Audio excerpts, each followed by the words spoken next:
Naramdaman mo na ba na ang iyong tulong ay nasayang sa ilang mga tao? Nasa kabila ng lahat ng iyong pagsusumikap, nanatili silang pareho, hindi nagbabago o pinahahalagahan ang iyong ginawa para sa kanila? Ito ay hindi isang impresyon. Ito ay isang espiritual na katotohanan na malinaw na inihahayag sa atin ng Biblia. May mga tao na ang Diyos mismo ang nagbabala sa atin na huwag nating tulungan at mag-ingat.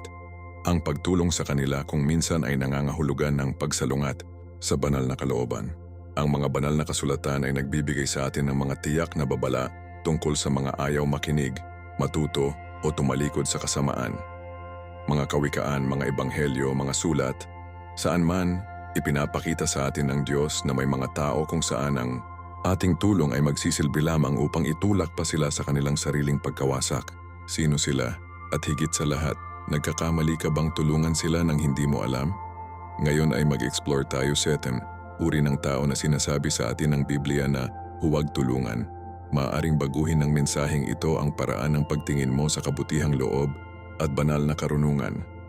Maraming mananampalataya ang nag-iisip na ang pagtulong sa lahat ng walang pinipili ay isang gawa ng pag-ibig. Ngunit ang katotohanan sa Biblia ay mas malalim kaysa doon. Panoorin ang video na ito hanggang sa huli dahil ang matututuhan mo ngayon ay makapagliligtas sa iyo mula sa mga pagkakamaling magpapapahina sa iyo sa espiritual at ilayo ang iyong mga pagpapala. At ikaw, nakatulong ka na ba sa taong hindi karapat-dapat? Ibahagi ang iyong karanasan sa mga komento. At bago tayo magpatuloy, kung naniniwala ka sa kapangyarihan ng Biblia at nais mong makatanggap ng mas malalim na mga turo tulad nito, mag-subscribe sa channel ngayon at paganahin ang mga notification. Ang malapit na nating makita ay magbubukas ng iyong mga mata sa isang katotohanan na kakaunti lang ang nakakaunawa. Nakatutokso na tumulong sa isang taong mukhang nahihirapan, ngunit nagbabala ang Biblia laban sa pagbibigay ng tulong sa mga tumatangging managot. Malinaw ang Kawikaan 10:4. Ang mga kamay na walang ingat ay nagpapahirap, ngunit ang mga masipag na kamay ay nagpapayaman. Ang taong tamad ay hindi lamang kulang sa material na yaman, siya rin ay naghihirap sa espiritual dahil napapabayaan niya ang mga kaloob at pagkakataon na ipinagkatiwala sa kanya ng Diyos. Kapag tinutulungan natin ang isang taong ayaw sumubok, hinihikayat natin silang manatili sa kanilang kalagayan sa halip na hikayatin silang magbago. Ito ay isang banayad na bitag dahil ito ay tila isang gawa ng kabaitan, ngunit sa katotohanan ito ay isang hadlang sa sariling pag-unlad. Si Pablo, sa 2 Tesalonica 3:10 ay malinaw na nagsabi, kung ang sino man ay ayaw magtrabaho, hindi rin siya dapat kumain. Maaaring mukhang malupit ang mga salitang ito, ngunit nagtuturo ito ng isang pangunahing espiritual na alituntunin. Pinararangalan ng Diyos ang mga nagpapakita ng kasipagan at pagsisikap. Ang maling pagtulong ay nag-aalis sa individual ng aral na hinahangad ng Diyos na ituro sa Kanya. Ang kasaysayan ng mga tao ng Israel ay naglalarawan ng katotohanan ito. Nang alisin sila ng Diyos sa Ehipto, binigyan niya sila ng manna mula sa langit, ngunit hinihiling din niya sa kanila na kolektahin ito araw-araw. Hindi niya direktang inilagay ang pagkain sa kanilang mga bibig. Gayon din pinarami ni Jesus ang mga tinapay at isda, ngunit hiniling niya sa mga alagad na ipamahagi ang pagkain. Pinahahalagahan niya ang pagsisikap kahit na sa mga himala. Ang pagtulong sa taong tamad ay pagpapakain sa kanyang kawalan ng pagkilos at kawalan ng disiplina. Ang tunay na pakikiramay ay naghihikayat sa isang tao na pangasiwaan ang kanilang buhay. Tumingin sa paligid mo.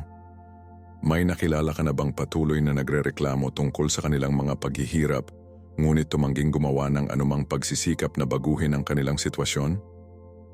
Siguro sinubukan mong tulungan siya, ngunit sa huli ay wala itong pinagbago. Ito ay dahil ang pagbabago ay nagmumula sa puso, hindi mula sa tulong ng labas. Si Jesus mismo ay madalas na nagtanong sa mga may sakit, gusto mo bang gumaling? Juan Catum Worry Packs? Ang tanong na ito ay nagpapakita na ang pagnanais para sa pagbabago ay mahalaga. Kung ang isang tao ay tumangging gumawa ng inisyatiba, hindi sila dapat bigyan ng madaling ruta ng pagtakas. Sa Aklat ng Kawikaan, binalaan tayo ni Solomon. Sinabi ng tamad, may leon sa daan, Kawikaan 26:13. na nangangahulugan na lagi siyang hahanap ng dahilan para hindi kumilos. Ang ganitong uri ng tao ay madalas na inililihis ang tulong ng iba sa kanilang sariling kalamangan nang hindi kailanman nagbabago. Sa halip na suportahan ang kanilang katamaran, mas mabuting ipagdasal na magkaroon sila ng motibasyon na magbago at maging halimbawa para sa kanila sa pamamagitan ng ating sariling disiplina at pananampalataya sa Diyos. Kung ang ilan ay nakakakita ng pagkakataong tumulong, tinatawag tayo ng Biblia na alamin kung ang tulong na iyon ay kapaki-pakinabang o nakakapinsala. Sapagkat ang pagbibigay ng walang karunungan ay kung minsan ay ang paglayo ng kaluluwa sa Diyos sa halip na ilapit ito sa Kanya. Ngunit paano naman ang mga tumatanggap ng walang pasasalamat? Ito ay humahantong sa atin sa susunod na babala ng Biblia. Ang pagtulong sa isang taong hindi alam kung paano kilalanin ang kabaitang natanggap ay isa sa mga pinakanakakabigo na pagkakamali na magagawa mo. Ang kawalan ng utang na loob ay isang espiritual na lason na nagsasara ng mga pintuan sa mga banal na pagpapala. Sa Lucas 11:11-19, pinagaling ni Jesus ang 10 ketongin, ngunit isa lamang ang bumalik upang magbigay ng kaluwalhatian sa Diyos. Pagkatapos ay sinabi niya sa kanya, "Ang iyong pananampalataya ay nagligtas sa iyo." Ang talatang ito ay naghahayag ng malalim na prinsipyo. Hindi lamang ang pagkilos ng pagpapagaling ang nagpapabago sa isang buhay, ngunit ang pasasalamat sa Diyos. Ang pagtulong sa isang taong hindi marunong magpahalaga sa kanyang natatanggap ay ang pag-aalaga ng isang saloobin na humahamak sa mga kaloob ng Diyos. Nakikita ng gayong tao ang tulong bilang isang nararapat, hindi isang pagpapala. Ang kawalan ng utang na loob ay nagbubunga ng pagkamakasarili at kasiyahan. Ang isang taong walang utang na loob ay hindi nakikita ang kamay ng Diyos sa likod ng mga biyayang natatanggap niya. Naniniwala siya na ito ay sa kanya sa pamamagitan ng karapatan. Ito ang nangyari sa mga tao ng Israel pagkatapos ng kanilang pag-alis mula sa Ehipto. Binigyan sila ng Diyos ng manna, tubig mula sa bato, ngunit sila ay nagreklamo at nagbulong-bulungan laban kay Moises at laban sa Diyos. Exodo 16:2-3. Ilang beses sa ating buhay nakakita tayo ng mga taong patuloy na tumatanggap ng hindi man lang nagpasalamat at sa huli ay humihingi ng higit pa. Ang pasasalamat ay isang espiritual na susi na nagbubukas ng mga pintuan sa banal na pabor. Ang pagtulong sa isang taong walang utang na loob ay ang panganib na ipagwalang bahala at ang ating mga pagsisikap ay hinamak. Inilarawan ni Apostol Pablo sa 2 Timoteo 3:2, ang kawalan ng utang na loob bilang tanda ng mahihirap na panahon. Ang mga tao ay magiging makasarili, maibigin sa salapi, mapagmataas, mamumusong, maghimagsik laban sa kanilang mga magulang, walang utang na loob, hindi relihiyoso. Ito ay hindi isang simpleng kapintasan ng karakter, ngunit isang sintomas ng isang pusong malayo sa Diyos. Ang isang walang utang na loob na tao ay hindi kontento sa kung ano ang mayroon siya. Palagi siyang naghahangad ng higit pa, nang hindi kinikilala kung ano ang ibinigay sa kanya. Ang pagtulong sa gayong tao ay hindi nakapagtuturo sa kanila. Pinatitibay nito ang kanilang saloobin at pinalalayo sila sa espiritual na pananagutan ng pagiging mapagpasalamat sa Diyos at sa iba. Sa ating buhay, dapat tayong maging maingat na huwag mamuhunan ng ating lakas at mga mapagkukunan sa mga taong hindi pinahahalagahan ang kanilang natatanggap. Itinuro sa atin ni Jesus sa Mateo 7:6, "Huwag mong ibigay ang sagradong bagay sa mga aso, ni ihagis ang iyong mga perlas sa harap ng mga baboy. Baka yurakan nila ang mga ito at lumiko at durug-durug ka." Ang tulong at pagkabukas palad ay dapat na ginagabayan ng espiritual na karunungan.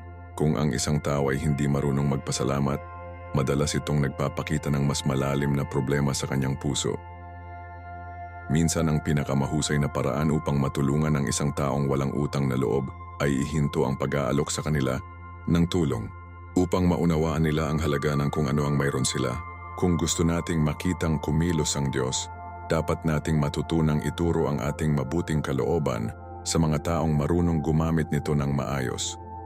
Ito ay hindi isang katanungan ng pagsasara ng ating puso sa iba, ngunit ng pag-unawa kung saan nilalagay ang ating pagmamahal at ang ating pagkabukas palad. Dahil ang maling pagtulong ay maaaring maging isang sumpa sa halip na isang pagpapala. Ngunit kung ang kawalan ng pasasalamat ay nagsasara ng mga pintuan, ang pagmamataas ay nagdudulot ng pagbagsak na magdadala sa atin sa susunod na babala ng Biblia. Ang pagmamataas ay isa sa mga pinakamalaking hadlang sa banal na biyaya. Nauuna ito sa pagkahulog, gaya ng ipinaalala sa atin ng Kawikaan 2 Peter 18. Ang kapalaluan ay nauuna sa pagkawasak at ang mapagmataas na espiritu ay nauuna sa pagkahulog. Ang hindi kinikilala ng mapagmataas na tao ang kanyang mga pagkakamali o ang kanyang pangangailangan para sa tulong. Iniisip niya na alam niya ang lahat. Itinuturing ang kanyang sarili na higit sa iba at tinatanggihan ang anumang anyo ng pagwawasto. Ang Diyos mismo ay lumalaban sa mapagmataas, Santiago 4:6, dahil ang pagmamataas ay isang hadlang na humahadlang sa pagpapakumbaba na kinakailangan upang matanggap ang kanyang mga pagpapala. Ang pagtulong sa isang mapagmataas na tao ay sinusubukang magbigay ng tubig sa isang taong ayaw umamin na sila ay nauuhaw. Ang halimbawa ni Faraon ay naglalarawan ng katotohanan ito. Nang hilingin sa kanya ni Moises na palayain ang mga tao ng Israel, ang kanyang puso ay tumigas ng ilang beses. Exodo 7:13. Tumanggi siyang makinig sa mga babala ng Diyos at mas pinili niyang kumapit sa sarili niyang kapangyarihan. Resulta, ang kanyang pagmamataas ay humantong sa kanya sa kapahamakan, hindi lamang para sa kanyang sarili, kundi para sa buong Ehipto. Ang taong mapagmataas ay hindi nakikita ang katotohanan. Nabubuhay siya sa ilusyon ng kanyang sariling kadakilaan. Hinahamak niya ang payo at hindi pinapansin ang mga tanda ng Diyos. Ang pag-aalok ng tulong ay kadalasang parang paghahagis ng mga perlas sa harap ng mga baboy. Mateo 7:6. Si Jesus mismo ay nakatagpo ng gayong mga tao sa mga Pariseo. Alam nila ang kasulatan, ngunit ang kanilang pagmamataas ay humadlang sa kanila na makilala ang Mesyas na kanilang hinihintay. Sa Lucas 8:9-14, sinabi ni Jesus ang talinghaga ng Pariseo at maniningil ng buwis. Habang ipinagmamalaki ng Pariseo ang kaniyang sariling katuwiran, ang maniningil ng buwis ay mapagpakumbabang humingi ng tawad sa Diyos. At ang huli ay nabigyang katwiran. Ito ang mahalagang katotohanan. Itinataas ng Diyos ang mapagpakumbaba, ngunit ibinababa niya ang mapagmataas. Ang pagtulong sa isang mapagmataas na tao ay kadalasang katumbas ng pagpapakain sa kanilang ilusyon ng kahigitan, sa gayoy higit na lumalayo sa kanila mula sa pagsisisi. Ang pagmamataas ay gumagawa ng isang tao na hindi tinatabla ng karunungan. Ang isang mapagmataas na tao ay hindi kailanman nagtatanong sa kanyang sarili, kahit na ang Diyos ay nagpadala sa kanya ng malinaw na mga senyales. Kung ang isang tao ay tumanggi sa pagtutuwid at kinutya ang taimtim na tulong, walang saysay na igiit. Binabalaan tayo ng Biblia sa Kawikaan 29:1. Ang isang tao na lumalaban sa pagsaway, pagkatapos ng maraming mga babala, ay biglang madudurog at walang lunas. Kailangan mong malaman kung paano makilala sa pagitan ng isang taong handang matuto at isang taong nag-iisip na nakarating na sila. Minsan ang pinakamagandang aral na matututuhan ng isang mapagmataas na tao ay ang harapin ang mga kahihinatnan ng kanilang sariling pagmamataas. Ang tulong ay dapat ituro sa mga handang tumanggap nito nang may pagpapakumbaba. Hindi pinilit ni Jesus na maniwala sa kanya, tinawag niya ang mga may bukas na puso. Ito ay isang mahalagang aral. Ang pagbibigay ng tulong sa isang taong ayaw magbago ay ang pakikipaglaban sa kalooban ng Diyos. Ngunit ang pagmamataas ay hindi lamang ang bagay na humahantong sa pagkawasak. Ang ilan ay lumayo pa, naghahasik ng alitan at nagsasagawa ng kasamaan, na nagdadala sa atin sa isa pang babala sa Biblia. Mayroong pagkakaiba sa pagitan ng isang taong naligaw ng landas na naghahanap ng katotohanan at isang taong sinasadya na pinipiling lumakad sa kasamaan. Malinaw ang Biblia sa paksang ito. 6 na bagay ang kinasusuklaman ng Panginoon at ang 7 ay kasuklam-suklam sa Kaniya. Mapagmataas na mata, sinungaling na dila, mga kamay na nagbubuhos ng walang sala na dugo, isang puso na nagbabalak ng masama, mga paa na nagmamadaling tumakbo sa kasamaan, isang bulaang saksi na nagsasalita ng kasinungalingan, at siyang naguudyok ng alitan sa gitna ng magkakapatid. Kawikaan 6:16-19. Ang mga gumagawa ng kasamaan ay hindi lamang naghahangad na sirain ang kanilang sarili, kundi pati na rin ibagsak ang iba kasama nila. Ang pagtulong sa kanila ay nangangahulugan ng pagkuha ng panganib na maging kasabwat sa kanilang paghihimagsik laban sa Diyos. Ang isang kapansin-pansing halimbawa ay ang kay Jezebel, ang masamang reyna na minamanipula ng kanyang asawa, si Haring Ahab, upang patayin si Nabot at nakawin ang kanyang ubasan, 1 Hari 21. Ang kanyang puso ay ganap na nakatuon sa panlilinlang at pagkawasak. Hindi sapat na bigyan siya ng mga babala dahil tumanggi siya sa anumang anyo ng pagsisisi. Ipinadala ng Diyos si Elias upang ipahayag ang isang kakilakilabot na paghatol. Ang kanyang wakas ay magiging kalunos-lunos at ang kanyang pangalan ay mananatiling kasing kahulugan ng katiwalian at idolatriya. Ito ay isang mahalagang aral. May mga taong hindi naghahanap ng katotohanan, aktibong nilalabanan nila ito. Ang kanilang mga puso ay sarado at ang kanilang kabuktutan ay umakit lamang ng banal na paghatol. Si Jesus mismo ay nagbabala sa atin laban sa mga huwad na propeta at mga lobo na nakadamit tupa, Mateo 7:15. Alam niya na ang ilan ay ayaw na maligtas, ngunit mas piniling manipulahin, sirain at salungatin ang plano ng Diyos. Ang pagtulong sa mga taong ito ay parang pagbibigay ng sandata sa isang taong gustong umatake sa atin. Ang awit 101 ay nagbabala sa atin. Mapalad ang tao na hindi lumalakad sa payo ng masama, ni tumatayo man sa daan ng mga makasalanan, ni nauupo man sa pulutong ng mga manlilibak. Ang paglayo sa masasama ay hindi kawalan ng habag, ito ay isang gawa ng karunungan. Ipinakikita ng kasaysayan na ang mga nakikisama sa mga pervert ay kadalasang nauuwi sa kontaminado ng kanilang kasamaan. Tingnan mo si Judas, lumakad siya kasama ni Jesus, nakita ang kanyang mga himala, narinig ang kanyang mga turo, gayon pa man siya ay sumuko sa kasakiman at ipinagkanulo ang anak ng Diyos sa halagang 30 pirasong pilak, Mateo 26:13-16. Mapanganib na isipin na maaari mong baguhin ang isang taong nagpasya ng sumunod sa landas ng kasamaan. Tanging, ang banal na interbensyon ang makapagpapabago ng gayong matigas na puso, ngunit hanggat ayaw niyang tumalikod sa kanyang masasamang gawa, hindi siya makakatanggap ng tunay na tulong. Mahalagang malaman kung saan ilalagay ang ating lakas at kabaitan. Inabot ni Jesus ang maraming makasalanan, ngunit mariin din niyang tinuligsa ang mga mapagkunwari at mga tiwali. Ang mag-alok ng tulong sa mga taong nagwawalang bahala sa katarungan at yumakap sa kasamaan ay ilagay sa panganib ang ating sariling pananampalataya. Para sa ilang mga kaluluwa ay hindi naghahanap ng katotohanan, ngunit para lamang manipulahin at sirain ang mga nakapaligid sa kanila. Ngunit paano naman ang mga hindi naman masama, ngunit sadyang hangal at walang kakayahang matuto mula sa kanilang mga pagkakamali? Ito ang susunod nating babala sa Biblia. Ang Biblia ay puno ng mga babala laban sa mangmang. Ang isa na tumatangging matuto at inuulit ang kanyang mga pagkakamali nang hindi natututo mula sa kanila.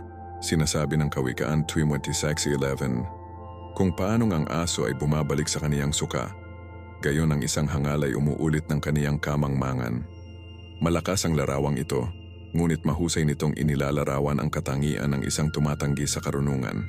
Ilang beses man ipakita sa kanya ang katotohanan, palagi siyang bumabalik sa dati niyang mapangwasak na ugali. Ang pagtulong sa gayong tao ay nagiging isang nakakapagod na pakikibaka dahil hindi nila talaga sinusubukang magbago. Nakikinig siya, ngunit hindi nagsasabuhay. Ang kwento ni Haring Saul ay isang perpektong halimbawa ng isang hangal sa banal na kasulatan. Pinili ng Diyos, mayroon siyang lahat upang magtagumpay, ngunit ang kanyang pagmamataas at kawalan ng pagsunod ay humantong sa kanyang pagbagsak. Sa ilang pagkakataon ay sinuway niya ang mga tagubilin ng Diyos, tulad noong nag-alay siya ng hain nang hindi siya pinahintulutang gawin iyon, 1 Samuel 3:8-14. Binalaan siya ng Diyos sa pamamagitan ng propetang si Samuel, ngunit hindi alam ni Saul kung paano matuto mula sa kanyang mga pagkakamali. Ipinagpatuloy niya ang pagsunod sa kanyang sariling kalooban hanggang sa siya ay tinanggihan ng Diyos. Ipinapakita ng halimbawang ito na ang pagtulong sa isang taong tumatanggi sa pagwawasto ay pag-aaksaya ng mga mapagkukunan at oras. Itinuro mismo ni Jesus na ang ilan ay hindi handang tumanggap ng katotohanan. Sa Mateo 3:13 sinabi niya, "Nagsasalita ako sa kanila sa pamamagitan ng mga talinghaga, Sapagkat nakakakita ay hindi sila nakakakita at nakikinig ay hindi nila naririnig o nauunawa. Alam niyang may mga taong sarado ang puso at ayaw magbago, gaano man kalinaw ang mensahe. Sa ating buhay minsan ay nakakaharap natin ang mga taong humihingi ng tulong, ngunit sistematikong binabaliwala ang payo na kanilang natatanggap. Patuloy silang bumabalik sa parehong mapanirang mga pattern at anumang pagsisikap na iligtas sila ay magiging walang saysay. Ang tanga ay hindi laging kulang sa katalinuhan, ngunit siya ay walang pag-unawa. Naririnig niya ang salita ng Diyos, ngunit hindi niya ito ikinakapit. Si Jesus ay nagsasalita tungkol sa kanyang sarili sa Mateo 7:26. Ngunit ang sino mang nakikinig sa aking mga salita at hindi ginagawa ang mga ito ay magiging katulad ng isang mangmang na nagtayo ng kanyang bahay sa buhangin. Ang pag-aalok ng tulong sa gayong tao ay tulad ng pagtatayo sa buhangin. Ang lahat ay nagtatapos sa pagbagsak. Sa isang punto, dapat maunawaan ng isang tao na ang karunungan ay hindi maaaring ipataw. Ang isang tao ay dapat na nais na lumago sa espiritual, kung hindi, siya ay palaging babalik sa kanyang dating paraan. Mahalagang ipagdasal ang mga hangal, ngunit hindi tayo dapat mahuli sa kanilang walang katapusang siklo ng mga pagkakamali. Tinatawag tayo ni Jesus na maging mga ilaw sa mundong ito, ngunit hindi niya hinihiling na dalhin natin ang pasanin ng mga ayaw makakita. Ang pagtulong sa isang taong natututo mula sa kanilang mga pagkakamali ay isang marangal na gawain. Ngunit ang pagsuporta sa isang taong sadyang binabaliwala ang karunungan ay labag sa mismong prinsipyo ng espiritual na paglago. Ngunit kung mayroong kategorya ng mga tao na mas delikado kaysa sa mga hangal, ito ay ang mga nagmamanipula at nagsisinungaling upang makamit ang kanilang mga layunin. Tingnan natin kung ano ang itinuturo sa atin ng Biblia tungkol dito. Ang mga manipulator at sinungaling ay kabilang sa mga pinakamapanganib na tulungan dahil naghahanap sila hindi lamang upang tumanggap, ngunit upang kontrolin at manlinlang. Malinaw ang Kawikaan 12:22, ang mga sinungaling na labi ay kasuklam-suklam kay Yahweh. Ang isang sinungaling ay hindi lamang isang taong hindi nagsasabi ng totoo. Ito ay isang tao na binabaluktot ang katotohanan upang makinabang mula dito. Hindi siya humihingi ng tulong dahil kailangan niya ito, ngunit dahil gusto niyang pagsamantalahan ang kabutihang loob ng iba. Binabalaan tayo ni Jesus laban sa mga ganitong uri ng tao sa Juan 8:44 na nagsasabi na ang diablo mismo, ang ama ng kasinungalingan. Ang halimbawa ni na Jacob at Esau ay mahusay na naglalarawan kung paano maaring gamitin ang pagmamanipula upang makakuha ng isang hindi patas na kalamangan. Si Jacob, sa ilalim ng payo ng kanyang ina na si Rebecca, ay nilinlang ang kanyang ama na si Isaac upang makuha ang pagpapala ni Esau. Genesis 27:1-29. Gumamit siya ng panlilinlang at kasinungalingan upang makamit ang kanyang mga layunin. Ngunit bagaman binago ng Diyos si Jacob ng maglaon, ang panlilinlang na ito ay nagdulot ng malaking halaga sa kanya. Kinailangan niyang lisanin ang kanyang tahanan, manirahan sa pagkatapon, at harapin ang mga taon ng paghihirap. Ito ay nagtuturo sa atin ng isang mahalagang katotohanan. Lahat ng pagmamanipula sa huli ay tumalikod sa taong gumagamit nito. Ang pagtulong sa isang manipulator ay nangangahulugan ng pag-aliw sa kanya sa kanyang mapanirang landas. Alam ng mga manipulator kung paano ganap na maglaro sa emosyon ng iba. Ipinakita nila ang kanilang mga sarili bilang mga biktima.